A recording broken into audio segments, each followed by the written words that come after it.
खादिम सकाफ़त के सरवान नूर मेमन हालाई और मखदूम अहमद जमान विच में मुलाकात थी, जैं दौरान तालिबुल मौला बिजनेस टीचिंग क्लास शुरू करने ते इतफाक किया वियो। नूर मेमन हालाई मखदूम हाउस हाला पहुंची मखदूम अहमद जमान से मुलाकात कई। मुलाकात दौरान मखदूम अहमद जमान नूर मेमन हालाई के तालिबुल मौला बिजनेस टीचिंग क्लास शुरू करने की खातरी कराई। उन मौके ते मखदूम अहमद जमान ॻाल्हाईंदे चयो त ज़िले मटियारी के माण्हुनि खे कारोबार करण बाबत सिख्या ॾिनी वेंदी।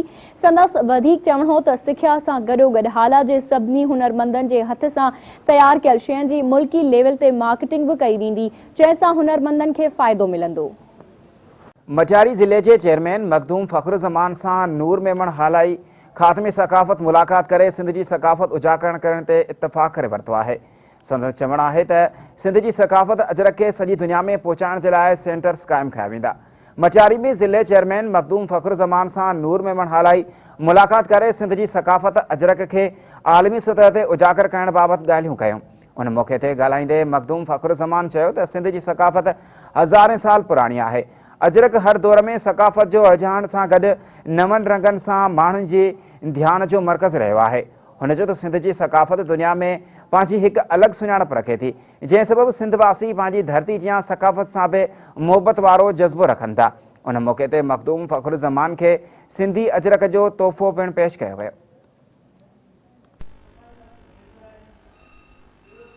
सिंधी अदबी बोर्ड जामशोरे में 3 ॾींहनि वारो किताबी मेलो हलंदड़ आहे। सिंधी अदबी बोर्ड में मेले जो इफ्तिताह PPMNA मखदूम जमील ज़मा ऐं सिंधी अदबी बोर्ड के चेयरमैन मखदूम सईदुज़्ज़मा आतिफ कयो। उन दौरान ऑडिटोरियम में तकरीब मुनक़िद कई वई। अदबी मेले में जामशोरे के 3 यूनिवर्सिटियों के शागिर्दनि ऐं शागिर्दियाणी लेखकनि अदीबनि ऐं शाइरनि समेत सहाफ़िन वॾे अंग में शिरकत कई। PPMNA मखदूम जमील ज़मा सिंधी अदबी बोर्ड इंतजामिया के अड़ो शानदार मेलो लॻाइण ते वाधायूं ॾींदे चयो त ही अदब के वधाइण जो एक जज्बो है जेको कायम रहण घुर्जे। उन सिलसिले में न रुगो सिंधी अदबी बोर्ड के पर समूरन तालीमी इदारन के किरदार अदा करण घुर्जे। पंहिंजे अदबी ॿोली के वधाइण लाइ अहिड़े क़िस्म जा प्रोग्राम कोठाया वञनि। सिंधी अदबी बोर्ड के एड़ाक ते हलंदड़ बाबत पुछा सवाल के जवाब में मखदूम जमील ज़मा जो चवण हो त एड़ाक बाबत साल अॻु सिंध असेंबली में पेश कयल बिल के जल्द पास करण घुर्जे, छाकाणि त उन में कुछ ॾाहनि जूं तजवीज़ूं शामिल हुयूं ऐं कुछ असां तजवीज़ूं शामिल कयूं हुयूं। इहो बिल जल्द पास थियण घुर्जे त जीअं सिंधी अदबी बोर्ड के माली तौर इंतजामी मामलन में रंडकूं पेश न अचनि। किताबी मेले के इफ्तिताही तकरीब के खिताब ऐं धरती TV सां ॻाल्हाईंदे मखदूम जमील ज़मा जो चवण हो त घणे अरसे खां पोइ बोर्ड में अचण ते तमामु घणी ख़ुशी महसूस थी रही है। हिते तमामु घणियूं तब्दीलियूं नज़र अची रहियूं आहिनि। इदारा मज़बूत हूंदा ऐं मेहनत कंदा रहंदा त अवाम जी उम्मीदनि ते पूरो लही सघंदा।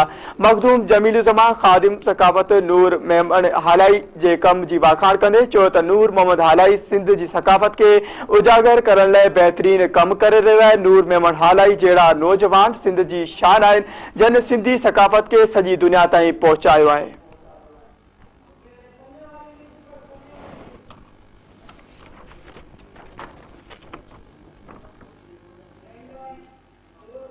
नाज़रीन सिंधी अदबी नाज़रीन बुलेटिन में एक बेरो ॿीहर भली का चवंदासीं। ख़बर शामिल कयूं त हाला में 3 ॾींहनि वारी अदबी ऐं सकाफ़ती तक़रीब जारी आहे, जंहिंमें इल्म अदब ऐं सकाफ़त सां चाह रखंदड़ माण्हू वॾे अंग में शरीक आहिनि। इल्मी अदबी तोड़े सकाफ़ती तकरीब जो इफ्तिताह PPMNA मखदूम जमील ज़मान कयो। उन मौके ते तकरीब के खिताब कंदे मखदूम जमील ज़मान चयो त अहिड़ा सकाफ़ती अदबी प्रोग्राम थींदा ई रहंदा। मखदूम जमील ज़मान चयो त नूर मोहम्मद हालाई पंहिंजो पाण खे सिंध सकाफ़त जी ख़िदमत करण लाइ वक़ुफ़ करे छॾियो आहे। हुन चयो त पंहिंजी ॿोली ऐं सकाफ़त सां प्यार कंदड़ नूर मोहम्मद हालाई जूं ख़िदमतूं विसारण जोगियूं न आहिनि। सिंधी अदबी बोर्ड जे चेयरमैन मखदूम सईद ज़मान चयो त नूर मोहम्मद हालाई सिंध जी सकाफ़त जी भरपूर ख़िदमत करे रहियो आहे।